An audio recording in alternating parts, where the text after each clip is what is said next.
HOA officers sabotaged my fence. I caught everything on drone and filed charges.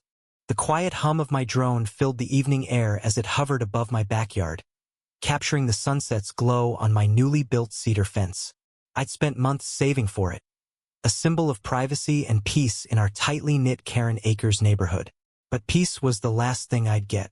2 weeks earlier, I'd received a curt letter from the HOA signed by officers Margaret Klein and Roger Hensley, claiming my fence violated aesthetic standards by being 2 inches too tall.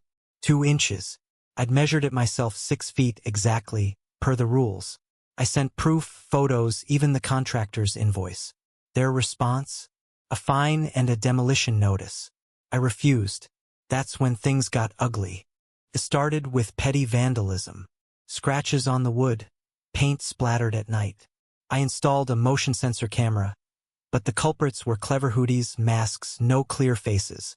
Neighbors whispered about Margaret and Roger's iron grip on the HOA, their history of bullying anyone who dared question their rules. I wasn't backing down. I upgraded my drone with night vision and set it to patrol at dusk. That's when I caught them. The footage was crystal clear. Margaret, in her pristine blazer, and Roger, wielding a crowbar, crept into my yard at 2 a.m. They didn't just damage the fence, they dismantled it, plank by plank, laughing as they worked. My blood boiled. But then came the twist. A third figure emerged from the shadows.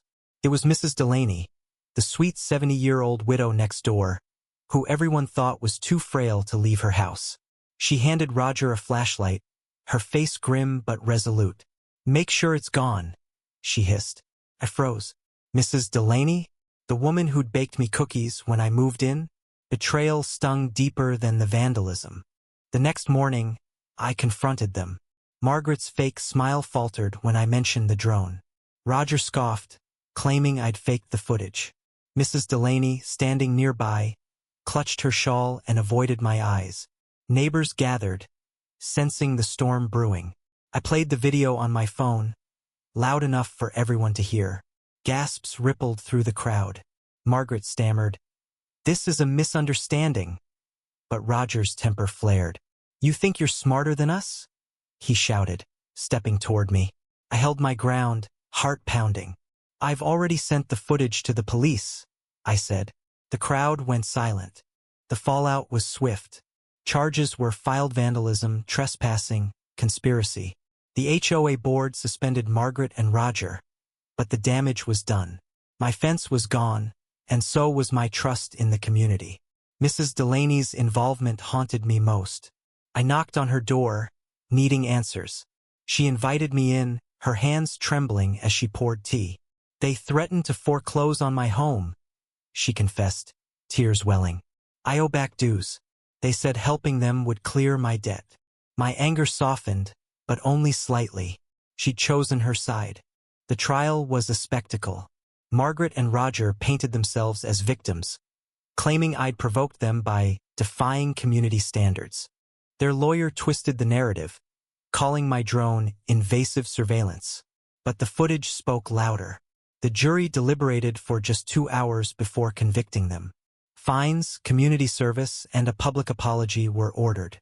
Mrs. Delaney got probation, her age and coercion swaying the judge. Justice, sure, but it felt hollow. My fence was still gone, and the neighborhood was fractured.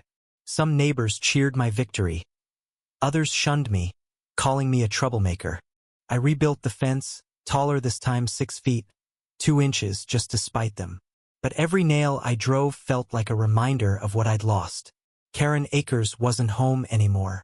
It was a battleground, where rules trumped reason and loyalty was a lie. Mrs. Delaney moved away, her house sold to pay her fines. I saw her once at the bus stop, looking smaller than ever. She waved, but I didn't wave back. The drone still flies, watching. I don't trust anyone not to cross me again.